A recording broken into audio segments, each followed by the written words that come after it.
What is going on, Final Fantasy Brave Exvius players? We're going over the Final Fantasy X banner today. It's gonna be star player Tidus as well as Yunalesca out there. Yeah, you could roast me in the comments below. Tidus. It's Tidus, all right? You're on this channel, it's Tidus. You can't change my mind. If you want to change my mind, go ahead and you leave that in the comment down below, dude, because you know what? Maybe you won't change my mind and maybe you'll help out the YouTube algorithm. What do you know? But thank you guys once again for coming and joining here for another video banner review, sort of unit review thing on the channel. With that being said, guys, thank you who are choosing to become a YouTube partner or support the channel on Patreon. If you're looking for another way to support a content creator on YouTube, that is a fantastic way to do so. So let's get into it here for you guys here. Star player Tidus.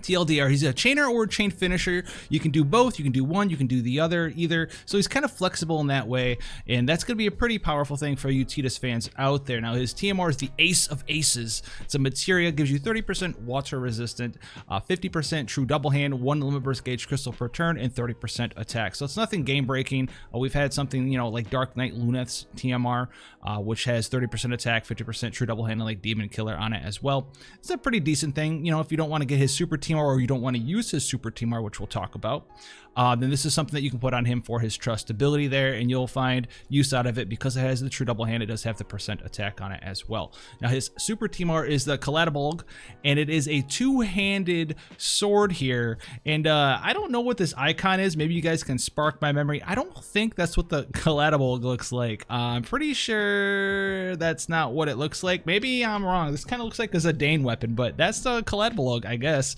It's 169 attack, like I said. Now it is innate element of water, which has a plus and it has a minus, because if you're using this, you're going to have water element. Maybe you don't want to use a water element, so anytime you don't want to use water, you don't really want to be using this sword. But outside of that, you can take it off in those circumstances, because Tidus doesn't have to be water locked. He can be a lot of different elements. It also comes with Power of the Sun, which gives 30% limit burst damage. So, you know, a pretty good super TMR, but nothing super insane. You know, the variance on it isn't crazy or anything of that nature. It's your traditional, you know, two-handed weapon variants there for the most part. So a little bit higher than average. I think it's 1.05 to 1.55 instead of the traditional, you know, 1.0 to 1.5. So it's like 1.3 something average variance there. It's really early / late in the morning here for me doing this. So maybe that's what it is. It should be what it is, 1.325 or something of that nature. I'm not sure. Leave that in the comment down there as well. I know you guys will love to do that. Now let's get into Tidus here, TLDR real quick. Equipment selection, he does have access to swords, daggers, great swords, and katanas, as well as throwing weapons. Traditionally, you can be putting on some sort of two-handed weapon on him because he is a true double-hand character. So you can be looking at swords, great swords, and katanas. No, there's no fixed dice. All right, you can't be using that anymore, and there's no two-handed dagger. As far as armor selection, he has hats, helms, clothing, light armor, heavy armor. All right, now we'll get into his kit here real quickly. He does have a quick hit skill. I know, it sucks. Good news, you're never going to use this skill, so don't worry about it. He's got a quick hit there, more for flavor, more for you know, a knowledge of what he used to do. The rest of his skills are Stardust Ray. Now we talked about the whole water element thing being tied to his sword. He does have 3 different ways to imbue water, fire, or wind, and these also come with 80% water, fire, or wind imperils. They're all Stardust Ray chaining skills as well. He has Wither Shot, which is a 4-turn cooldown available on turn 4. It's going to do some decent damage. It is a double hit skill, and it's not really a chaining skill, it's like a chain finishing skill. It does give you 120% water imperil for 2 turns to an enemy, and then 100% water imperil for 5 turns to enemy. So he's gonna have this, his 3 different imbue / imperil skills that we just talked about, and then he's gonna have one other way to imperil the enemy on top of that. As far as supportive options here, he has a Dispel, he has some MP regeneration to your party, and he does have a way to give some all stat buffs here with Get Really Pumped. Okay, so Get Really Pumped here, Stardust Ray, small multiplier, 100% all stat buff there for attack, defense, magic, and spirit. If you use it after Blitz Spirit, which is a skill that you'll unlock after his limit burst, it becomes a stronger multiplier, and it does 150% all stat buff there. It's called Get Super Pumped instead of Get Really Pumped. You won't be using this skill though 9 times out of 10 if you have another buffer in your team. If you're running a team without a buffer though, this is going to be something that you can use. So it's noteworthy, but nothing that you're going to be using all the time. Now his main damage dealing skills here, we have Spiral Cuts. Okay, it does say randomly used, but the only thing that's random about it, the damage is always the same. is 25% of the time you're going to cure Tidus of all of his attack, defense, magic, and spirit breaks. So nothing super crazy. 9 times out of 10 using a healer or support to do this anyway. So what you're looking at here is his main damage dealing skill. It is a Stardust Ray skill. Of course, it is 10 hits because it's Stardust Ray. The first 9 hits is a 0.5 multiplier with ignore 50% defense. The final hit is a 4.0 mod with ignore 50% defense. And then you get a 5.0 multiplier increase for 1 turn to the caster to Spiral Cut Plus here. So what this is going to do, you're going to add basically these multipliers, and these multipliers are going to go in here 4 times as always because it's broken down to 2 parts, and each of those parts ignores 50% of the enemy's defense. So you're going to get a 10 times mod increase, and then it's going to be doubled to a 20 times mod increase here with Spiral Cut Plus. So that's actually pretty powerful. So the first one that you cast is going to be pretty weak, and then you're going to get a 20 times mod increase there from Spiral Cut Plus towards the whole skill, which the base mod, as you can see, is a 9, and then you're gonna get a 20 mod increase on that. So it's gonna go up to 29 just with the mod increase from Spiral Cut Plus, and he's gonna have other mod increases for you to use as well. Now he also has Splash Hunt, 5 turn cooldown available on turn 1. It's gonna be 100% Water and Peril. This is where his other Water and Peril can come from, and it's a 250% attack buff for the caster for 3 turns, and you also will get 150% Beast Killer for 3 turns as well. Then his final skill is Energy Rain, which is his big damage dealing skill, 5 turn cooldown available on turn 5, 6 times mod ignore 50% defense, followed by a 24 times mod ignore 50% defense. So a very, very high, I think that's what, 60 times multiplier there with Energy Rain Plus. Very, very strong. Now we are going to go down to his passives here real quickly. We're going to hit him with the Sort, and he gets a lot of attack passives. He's got up to, I think it's 110 to 210% attack passives there. He also does have a lot of defense, HP, MP, and spirit passives, so he'd be pretty tanky for you as well. And he's gonna have 200% true double hand. On top of that, he gets a passive 50% limit burst damage. He is a CG protagonist, so he will start with his limit burst unlocked right away, which is something that you guys are actually going to use on this character quite a lot because he has a lot of important skills that are unlocked from his limit burst, and we'll get to that as well. On top of that, he's immune to blind, sleep, paralysis, and confusion. He also gets 100% water resist when equipped with a sword, or if you're using another weapon type, he gets 50% water resist, and he has guts. He has a 100% chance to ignore fatal damage when his HP is above 1%. Now his trust ability here is the 50% limit burst damage, 50% true double hand, and the guts ability. So even like his little, sort of innocuous little looking TMR, which gives 50% true double hand, the water resist, and the 30% attack. If you have that on, you're going to be using that to proc his trust ability. That's going to be 100% true double hand, 30% attack versus not proccing his trust ability there. So that's going to be something that you're going to want to have active, this trust ability. Now moving into his limit burst, we're going to skip down here real quick. We have Blitz Ace. It costs 36 limit burst gauge crystals.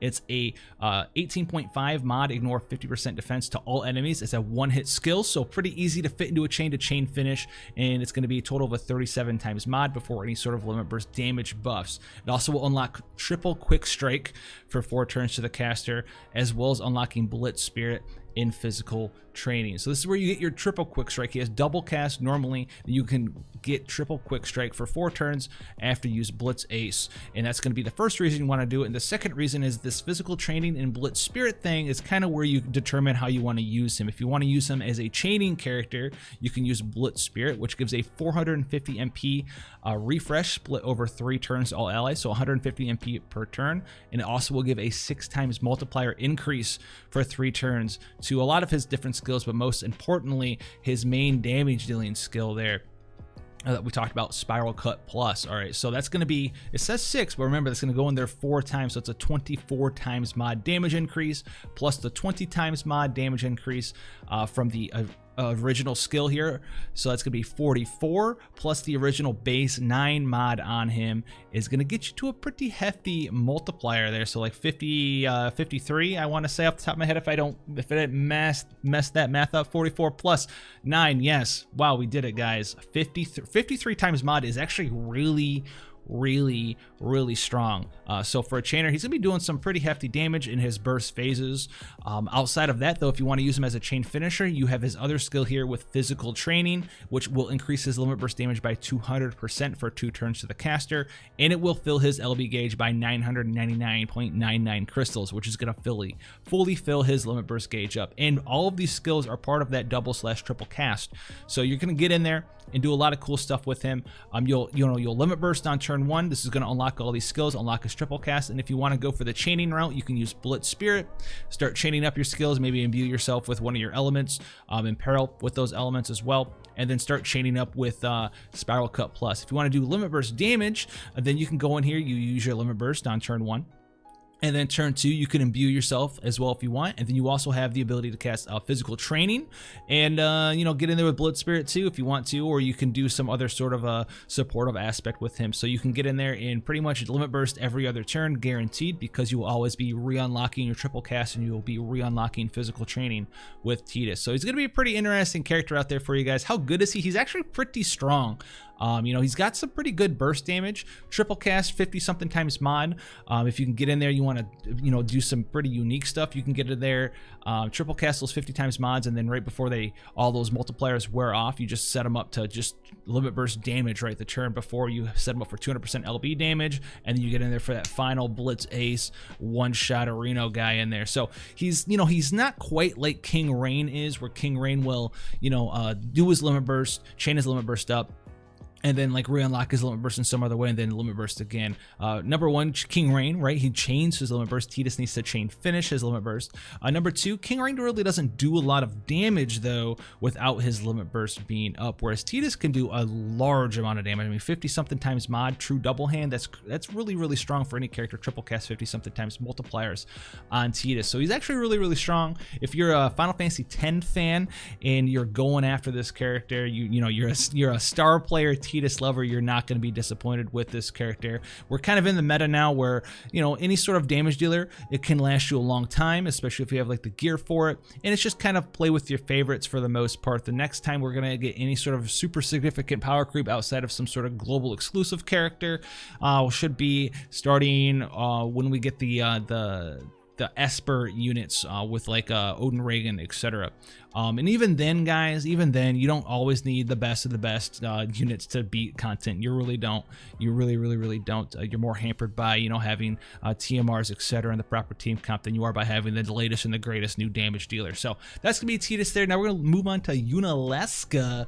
Yunalesca out here, when I first saw her, I think we did the first sneak peek for her a year ago or whatever on Twitch, and I was like, this is a mess of a unit. She seems absolutely terrible. And she's quite a bit better now, so we'll go over her. And she did get a lot of significant stuff in JP. She seemed like she was more focused on like Evo damage, but like she had a bunch of Evo passives and stuff, and then like one Evo damage skill, and she was just a really weird character. So let's talk about her TMR, Yunalesca Circlet. It's an accessory. I know it's called a circlet, but it goes on your ring apparently. 43 magic, 43 spirit, and it has the effect of Summoner of Legends Blessing, which makes you immune to disease and petrify. It's okay. It's kind of whatever. If you're doing your traditional summoner that uses both magic and spirit, then you're gonna want to go for something like this. You'll use it, but you might not necessarily need to use it on Yunalesca because she does have evoke damage, but she's not really an evoker if you ask me. She's got better stuff to be doing. Now her super TMR is the originator of the final summoning, gives you 60% magic, 40% evil magic, 40% bonus stats from espers, and 30% evoke damage. This also doesn't really tickle my fancy. Maybe if you're doing something really crazy, you're out there with 2 Emperor Fu super TMRs, you put them on Citra, you put originator of final summoning on there, you put Lunafreya super TMR on, you put Gentiana super TMR on, and you're like using Citra summon Bahamut or something like that, is when you'll be using something of this nature. But outside of that, you don't really care about originator of the final summoning. For mages, you're literally getting the 60% magic and the 40% extra bonus stats from espers, and that bonus stats from espers doesn't really matter that much. Now, as far as equipment goes, I'm trying to blaze through this for you guys. Staff and rod, harp and dagger, armor selection, hats, clothing, and robes. Now we'll get into her real quickly here. Her main 2 damage dealing skills is the Aeonian Darkness and the Aeonian Wind. And so she's got Dark and Wind elemental stuff. They both come in with a 120% Imperil, respectively, on her damage skill, which is actually really nice. So it should be really simple to use for you guys out there. And then these are Chaos Wave Awaken skills. They start at 8.0 multipliers and they go up to 29.0 multipliers. All right, they get a 3.5 multiplier increase each time you've casted it, and it goes up to 6.0 on that stack. So 29 times max there. So 120% Imperil for her 2 different elements here. But she also has access to triple cast, and she has 1 more damage dealing skill, which is Transforce, which is her evoke damage dealing skill of choice. It's a base 18 times evoke mod, and it costs 2 limit burst crystals. So outside of that, she doesn't really have a lot of other cool stuff. She does have some cooldown skills to talk about here that does buff up the rest of her skills. Turn 4, she has Creature Head, which is a 25 times mod non-elemental magic damage, Chaos Wave Awakened, which also gives a 4.0 multiplier increase to Aeonian Darkness and Wind, as well as Transforce. Now she also has Deceptive Light and Yevon's Protection down here. Deceptive Light is a 250% magic buff for 4 turns to the caster, and a 7.0 mod increase for 4 turns to the caster to Aeonian Wind and Aeonian Darkness as well. So you can get these multipliers on these skills pretty high. Remember, you stack them up 29 times mod plus 7, that's 36, and then you can get in here this right there, another 4, so 40 times multiplier. Pretty decent, 120% Imperil, and that's going to be kind of what she does here. She also has Yevon's Protection, 250% magic and spirit buff for 3 turns, excuse me, to the caster, and a 12 times multiplier increase to Transforce there to take that evoke skill up to a 30 times multiplier. And then the next turn is going to fully fill your evocation gauge, and it's going to fully fill your evocation gauge again after that. So you're going to have ways to use Transforce if you want to. Remember, guys, Transforce evo damage is going to be really hard to build her magic and spirit and evo damage all at the same time. A lot of people that, if you go down that wild route, I don't know. Anyway, if you go down that road to do evoke damage, a lot of people who do that, it's a very super TMR intensive, and it really generally involves actually summoning some of the new 2-star espers and actually using evoke skills, because evoke skills just generally TLDR aren't worth it in the long run. Now her passives here, she does have a lot of evo magic, as you can see, which is why in JP I was like, this character's kind of weird. She had evo magic everywhere. Now some of the big buffs that they did give to her, she does have innate true dual wield and true double hand magic of 100%. So if you have some true dual wield stuff laying around, she's got that 100% true dual wield. She has base dual wield now. She does have that extra little support that we talked about, healing your HP and MP. She can summon any Esper equipped in the party. So if you need a quick Phoenix Rays or Lakshmi or something, she's going to be able to do that regardless of who has that Esper equipped. She has a lot of magic and spirit passives as well. For the most part, we have 40%, then another 100. So she's got 170% magic passive. She has quite a bit of spirit passive as well, which is going to make her pretty tanky. She has access to, looks like 160% spirit as well. No real defense. Oh no, it's a 200% spirit as well. So it's gonna be relatively tanky for a mage. Her biggest weakness is gonna be that defense.